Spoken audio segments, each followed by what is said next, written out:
నమస్కారం. తీర్థయాత్ర కార్యక్రమానికి స్వాగతం. ధర్మాన్ని అనుసరించిన దైవం శ్రీరాముడు. ఆ ధర్మాన్ని నడిపించిన యుగపురుషుడు శ్రీకృష్ణుడు. ఆదర్శ ఆరాధ్య భావ పరంపరగా శ్రీకృష్ణ లీలా తరంగిణి వ్యక్తమవుతుంది. నారాయణ తత్వాన్ని శ్రీహరి పూర్ణవంతంగా శ్రీకృష్ణ అవతారంలోనే ప్రకటించాడు. శ్రీరాముడు ఆచరించి చూపిన సూత్రాలు ఆదర్శప్రాయాలు. శ్రీకృష్ణుడి ఉపదేశాలు జీవిత విధానం మార్గదర్శకాలు. నరత్వ నారాయణ తత్వాల సమ్మేళనంతో శ్రీకృష్ణుడి మూర్తిమత్వం ప్రకటితమైంది. అలాంటి శ్రీకృష్ణ పరమాత్మను భారతీయ ఆర్షధర్మం జగద్గురువుగా భావిస్తుంది. ఆ జగదాచార్యుడిని ఆసేతు హిమాచలం ఆరాధ్యమూర్తిగా సంభావిస్తుంది. ఆ సంవిధానంలో దేశవ్యాప్తంగా ఎన్నో శ్రీకృష్ణ ఆలయాలు సాకారమయ్యాయి. ఆ పరంపరలోని ప్రపంచ ప్రఖ్యాతిగాంచిన శ్రీకృష్ణ సన్నిధానం కర్ణాటక రాష్ట్రంలోని ఉడిపి శ్రీకృష్ణ దేవాలయం. ఈ ఆలయ విశేషాల్ని నేటి తీర్థయాత్రలో తిలకిద్దాం.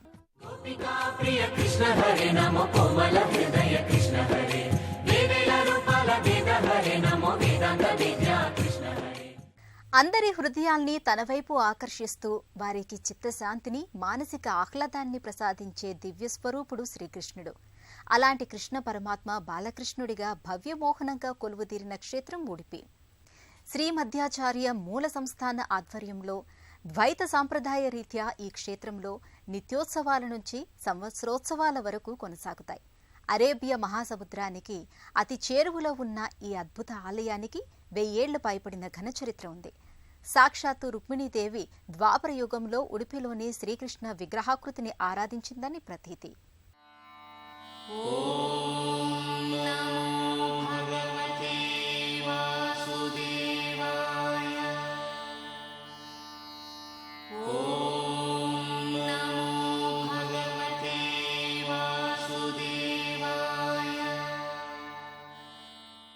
అంటూ భగవాన్ శ్రీకృష్ణనామస్మరణతో పునీతమవుతున్న పుణ్యధామం ఉడిపి.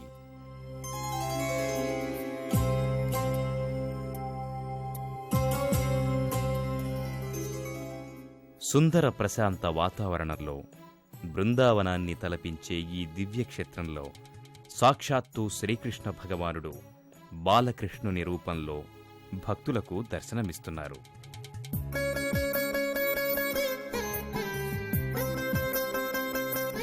ఓ అద్వితీయమైన లోకాన్ని తలపించే ఉడిపి దివ్యక్షేత్రం కర్ణాటక రాష్ట్రంలో బెంగళూరుకు సుమారు 500 కిలోమీటర్ల దూరంలో ఉడిపి జిల్లాలో ఉంది.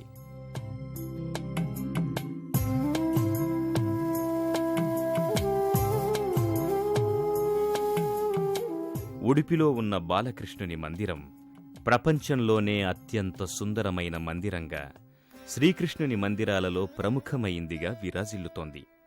సుమారు 800 సంవత్సరాల క్రితం శ్రీ మధ్వాచార్యుల వారు ఇక్కడ బాలకృష్ణుని ప్రతిష్ఠ చేసినట్లు చారిత్రక ఆధారాల ద్వారా అవగతమవుతోంది.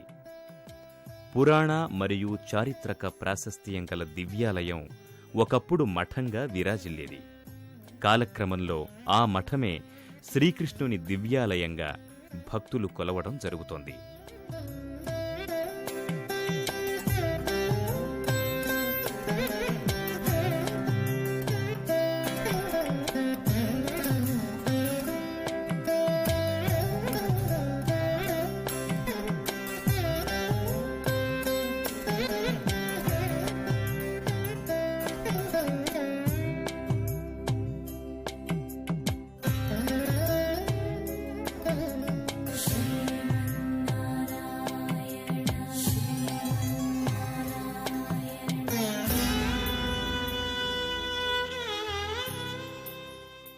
ఉడిపి శ్రీకృష్ణ దేవాలయం ప్రత్యక్ష బృందావనం. ముంగిట నిలిచిన గోకులం, చేరువకు వచ్చి నిలిచిన నందనవనం, అద్భుత శిల్పకళా విన్యాసంతో ప్రాచీన కళా వైభవాన్ని, అలనాటి ఆధ్యాత్మిక కట్టడాల ప్రాభవాన్ని ఈ ఆలయం ప్రస్ఫుటం చేస్తుంది. 13వ శతాబ్దంలో మధ్యాచార్యులు ద్వైత మతాన్ని నెలకొల్పారు. మధ్యాచారుల వారు ఈ శ్రీకృష్ణ సన్నిధానంలోని ఉడిపి మధ్యాచార మూల సంస్థానాన్ని స్థాపించారు. అలనాటి నుంచి ఈ ప్రదేశాన్ని ఉడిపి శ్రీకృష్ణ మఠంగా వ్యవహరిస్తున్నారు.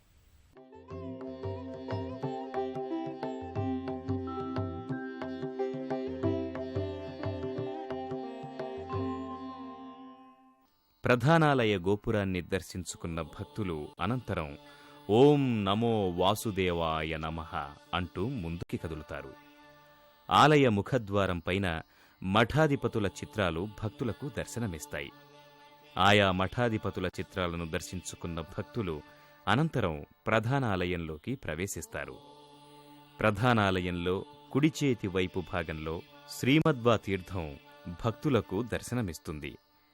అలనాటి దేవాలయ సంస్కృతి సంప్రదాయాలను స్ఫురణకు తెచ్చే ఈ తీర్థం మధ్యభాగంలో మనోహరమైన ఓ మండపం భక్తులకు దర్శనమిస్తుంది.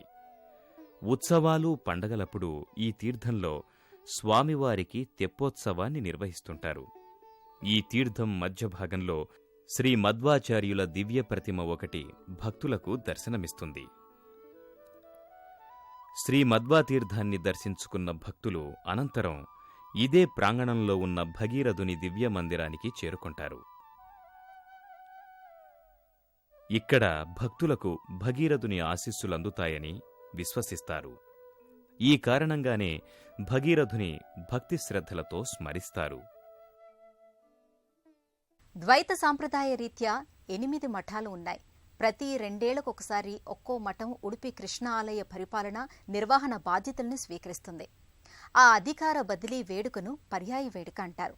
ఈ ఉత్సవంతో పాటు అన్ని వైష్ణవ సంబంధిత పర్వదినాలన్నీ ఈ ఆలయంలో విశేషంగా కొనసాగుతాయి. ముఖ్యంగా శ్రీకృష్ణ జన్మాష్టమి, మధ్యాష్టమి వంటి వేడుకల సందర్భంగా వేలాది మంది భక్తులు ప్రపంచవ్యాప్తంగా ఇక్కడికి విచ్చేస్తారు.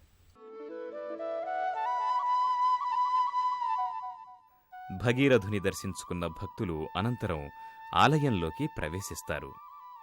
ఆలయంలో ఎడమవైపు భాగంలో చెన్నకేశవ స్వామివారి దివ్యమంగళ పంచలోహమూర్తి దర్శనమిస్తుంది. అత్యంత నయనానందకరంగా దర్శనమిచ్చే చెన్నకేశవ స్వామివారు భక్తుల అభీష్టాలను నెరవేరుస్తారని భక్తులు చెబుతారు. చెన్నకేశవ స్వామివారిని దర్శించుకున్న భక్తులు అనంతరం ఓం నమో కృష్ణాయ విష్ణువే నమః అంటూ గర్భాలయ ప్రాంగణంలోకి చేరుకుంటారు.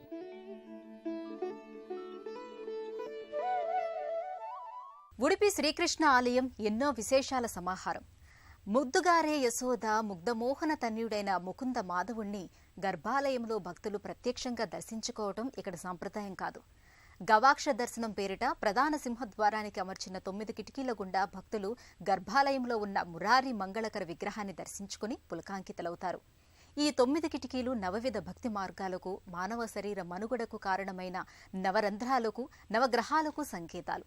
ఈ కిటికీల ఏకగవాక్షాన్ని నవగ్రహ కిండీగా కన్నడములో వ్యవహరిస్తారు.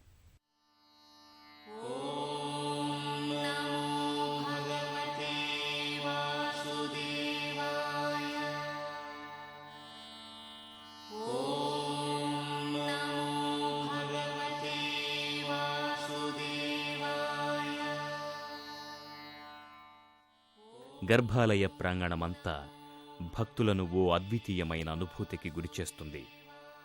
ఆలయంలో ఎడమవైపు భాగంలో ఉన్న మండపంలో శ్రీకృష్ణుని లీలా విశేషాలు తెలిపే సుందర చిత్రాలు భక్తులకు దర్శనమిచ్చి మైమరపిస్తాయి. అలాగే గర్భాలయం శీర్షభాగంలో దశావతారాలు భక్తులకు దర్శనమిచ్చి స్వామివారి పట్ల భక్తిభావాన్ని పెంచుతాయి. గర్భాలయం ముందు భాగంలో పంచలోహాలతో చేసిన ధ్వజస్తంభం ఒకటి దర్శనమిస్తుంది. మామూలు ధ్వజస్తంభాలకు భిన్నమైన రూపంలో ఉన్న ఈ ధ్వజస్తంభ దర్శన భాగ్యం చేతనే పంచమహాపాతకాలు నశిస్తాయని చెబుతారు. ధ్వజస్తంభాన్ని భక్తితో దర్శించుకున్న భక్తులకు దానికి ముందు భాగంలో తీర్థమండపం దర్శనమిస్తుంది. ఈ తీర్థమండపంలోనే స్వామివారికి ప్రీతిపాత్రమైన అటుకుల పొడి తదితరాలను ఉంచుతారు. ఈ తీర్థమండపంలో పూజలు నిర్వహించేటప్పుడు జ్యోతులు వెలిగిస్తారు. ఆ సమయంలో ఈ మండప శోభ వర్ణనాతీతం. స్వచ్ఛమైన వెండి మండపంతో అలరారుతున్న ఈ తీర్థమండపాన్ని దర్శించుకున్న భక్తులు అనంతరం గర్భాలయంలోకి ప్రవేశిస్తారు. దేశంలో ఎక్కడా లేని విధంగా ఇక్కడ భక్తులకు గర్భాలయ ప్రవేశం ఉండదు. స్వామివారిని కిటికీ గుండా మాత్రమే భక్తులు దర్శించుకుంటారు. ఈ కిటికీని నవరంధ్ర కిటికీ అని పిలుస్తారు. వెండి తొడుగుతో నిర్మించిన ఈ కిటికీ రంధ్రాల గుండా గర్భాలయంలో కొలువైన బాలకృష్ణుని దివ్యమంగళ శిలారూపాన్ని దర్శించుకుని, హే ప్రభో వాసుదేవ, మమ్మల్ని కరుణించి కాపాడు తండ్రి అంటూ భక్తి శ్రద్ధలతో ప్రణమిల్లుతారు. అతసీ పుష్పసంకాసం హారనూపురశోభితం రత్నకంకణకేయూరం కృష్ణం వందే జగద్గురుం కృష్ణం వందే జగద్గురుం కృష్ణం వందే జగద్గురుం కృష్ణం వందే జగద్గురుం కృష్ణం వందే జగద్గురుం.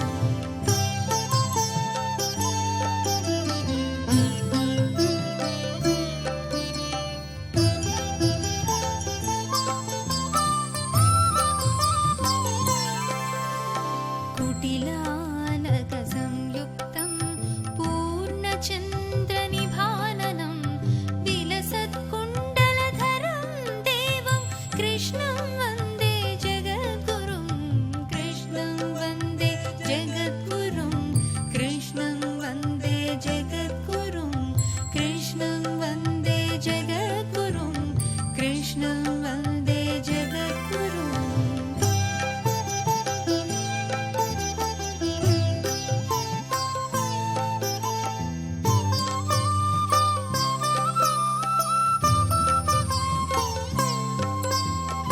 उत्पुल्लपद्मपत्राक्षं नीलजीमूतसन्निभं यादवानां शिरोरत्नं कृष्णं वन्दे जगद्गुरुं कृष्णं वन्दे जगद्गुरुं कृष्णं वन्दे जगद्गुरुं कृष्णं वन्दे जगद्गुरुं कृष्णं वन्दे जगद्गुरुं.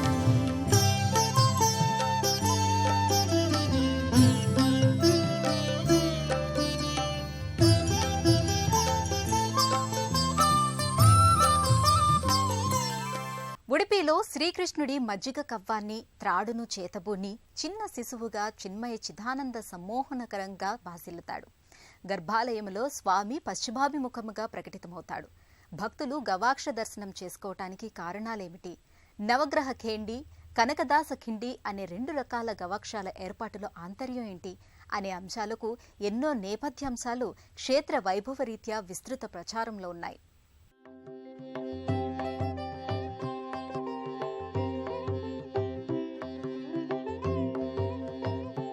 గర్భాలయంలో బాలకృష్ణుని దివ్యమంగళ రూపాన్ని దర్శించుకున్న భక్తులు అనంతరం ఇదే ఆలయ ప్రాంగణంలో ఉన్న శ్రీ మధ్వాచార్య పీఠానికి చేరుకుంటారు. పీఠంలో ఒకవైపున ఆంజనేయ స్వామివారి దివ్యమందిరం ఒకటి దర్శనమిస్తుంది. ఇక్కడ ఆంజనేయ స్వామివారు వీరాంజనేయ స్వామి అవతారంలో భక్తులకు దర్శనమిస్తున్నారు. ఈ ఆలయంలో కొలువైన ఆంజనేయ స్వామివారు భక్తులకు ఎలాంటి విఘ్నాలు భయాలు కలగకుండా దీవిస్తారని చెబుతారు. వీరాంజనేయ స్వామివారిని దర్శించుకున్న భక్తులు అనంతరం ఆలయ ప్రాంగణంలో ఉన్న శ్రీ సుబ్రహ్మణ్యేశ్వర స్వామివారి ఆలయానికి చేరుకుంటారు. అత్యంత నయనానందకరంగా దర్శనమిచ్చే ఈ మందిరంలో కొలువైన శ్రీ సుబ్రహ్మణ్యేశ్వర స్వామివారిని దర్శించుకున్న భక్తులకు సంతాన ప్రాప్తి కలగడమే కాదు, అవివాహితులకు వివాహయోగం కూడా కలుగుతుందని చెబుతారు. సుబ్రహ్మణ్యేశ్వర స్వామిని దర్శించుకున్న భక్తులకు ఆలయ ప్రాంగణంలో ఒక పక్క శ్రీ మధ్వాచార్య మఠం దర్శనమిస్తుంది. దానిని దర్శించుకున్న భక్తులు అనంతరం ఇక్కడే ఉన్న నవగ్రహాలయానికి చేరుకుంటారు. నవగ్రహాది దేవతలను భక్తితో స్మరిస్తూ ఆదిత్యాయ సోమాయ మంగళాయ బుధాయ చ గురుశుక్ర శనిభ్యశ్చ రాహువే కేతువే నమః అంటూ ప్రణమిల్లుతారు. అనంత పద్మనాభేశ్వర స్వామివారు లింగరూపంలో భక్తులకు దర్శనమిస్తారు. అత్యంత పురాతనమైన ఈ ఆలయాన్ని 5000 సంవత్సరాల క్రితం భీముడు నిర్మించాడని చెబుతారు. అయితే లింగోద్భవం ఎప్పుడు జరిగిందో ఇతమిద్ధమైన ఆధారాలు లేవు. అత్యంత పురాతనమైన ఈ ఆలయం మానసిక ప్రశాంతతకు వేదికలా దర్శనమిస్తుంది. గర్భాలయంలో అనంత పద్మనాభేశ్వర స్వామివారి దివ్యలింగ రూపాన్ని దర్శించుకున్న భక్తులు తరువాత ఇక్కడకు సమీపంలోని చంద్రమౌళీశ్వర స్వామి ఆలయానికి చేరుకుంటారు. ఈ ఆలయం కూడా అత్యంత పురాతనమైన ఆలయంగా విరాజిల్లుతోంది. ఇక్కడ ఈ ఆలయంలో కొలువైన చంద్రమౌళీశ్వర స్వామిని దర్శిస్తే సకలైశ్వర్యాలు సిద్ధిస్తాయని చెబుతారు. ఆ కారణంగానే చంద్రమౌళీశ్వర స్వామిని భక్తులు భక్తి శ్రద్ధలతో దర్శించుకుంటారు.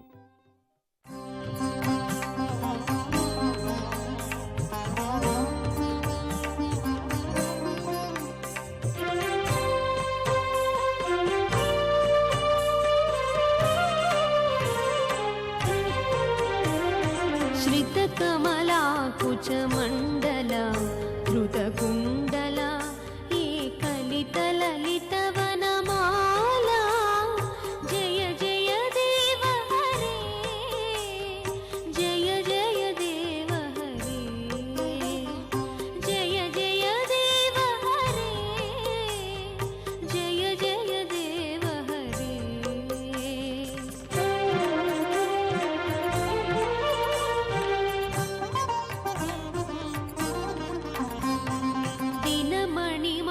दिनमणिमण्डलमण्डना भवखण्डना ये मुनिजनमानसहंसा जय जय देव हरे जय जय देव हरे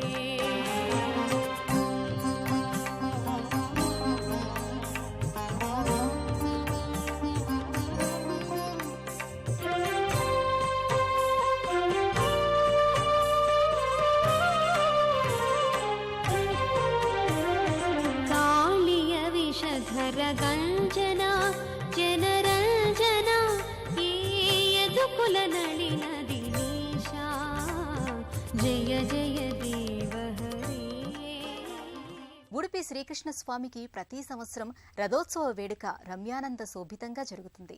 లక్షలాది మంది భక్తులు ఈ రథోత్సవ వేడుకలో పాల్గొంటారు. భారీ కొయ్య రథంపై పుష్పమాలికల్ని అలంకరించి అందంగా తీర్చిదిద్ది ఆ రథంలో సింహపీఠంపై బాలకృష్ణుడి దివ్యమంగళ విగ్రహాన్ని నెలకొల్పుతారు. ఉడిపి పురవీధుల్లో కొనసాగే ఈ రథోత్సవం ఓ మనోజ్ఞ వేడుక.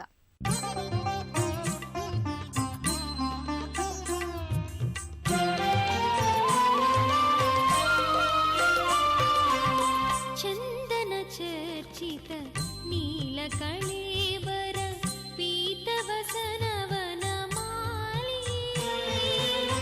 चन्दन चर्चित नीलकळेबर पीतवसनवनमाली केलिचलन्मणि कुण्डलमण्डित गण्डयुगस्मितशाली हरिरिह मूर्धवधूनिकरे विलासिनि विलसति केळिपरे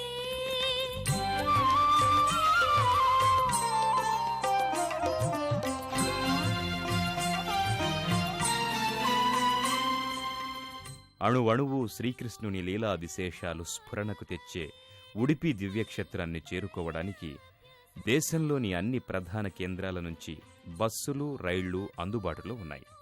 అలాగే మంగళూరు వరకు నేరుగా బస్సులో వచ్చి అక్కడి నుంచి 80 కిలోమీటర్ల దూరంలో ఉన్న ఉడిపి దివ్యక్షేత్రాన్ని చేరుకోవచ్చు.